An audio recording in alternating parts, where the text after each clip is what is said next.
Okay, so let's unpack a really common problem. You've got this amazing app, right? It's bringing in a revenue. But suddenly you're drowning in costs because, well, nobody budgeted for maintenance after the launch team just vanished.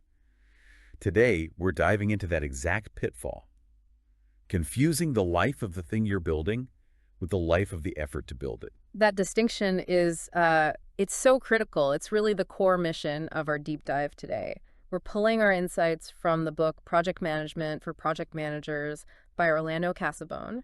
And our goal is pretty simple. Clarify why separating the product lifecycle from the project lifecycle is absolutely essential. Yeah, I think people just assume, project is done, so the product must be done too. But that's just not how it works, is it? Not at all. And what's fascinating here is that they operate on completely different timelines for different reasons. The product lifecycle, or PLC, that's all about the market. Its whole purpose is to generate value, to generate revenue.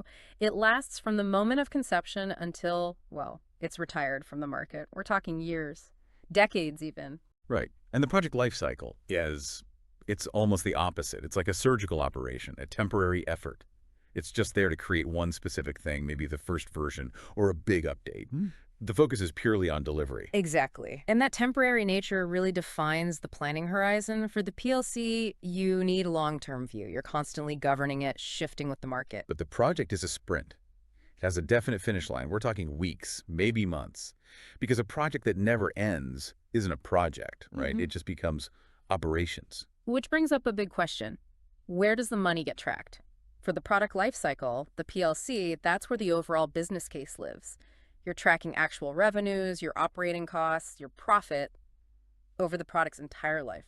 It's all about ROI. And the project budget, that's just about managing costs for a fixed scope. Right. It's estimated in detail, sure, schedules, resources, but only up to the point of delivery. And if you mix those two up, you get the exact problem you mentioned at the start. No money for maintenance. This is where it gets really interesting, I think, when you see how they interact. Yeah. A single product can have, what, dozens of projects over its lifetime? Oh, easily. Think about any modern software. The core app is the product. It's always on, always making money. But the projects are all the temporary releases. Version 2.0 update, that security patch, a new feature. And each one is its own separate effort. It means its own project manager, its own cycle of initiation, planning, and closure. And what's key is that the product manager is the one deciding when to launch these projects based on the market.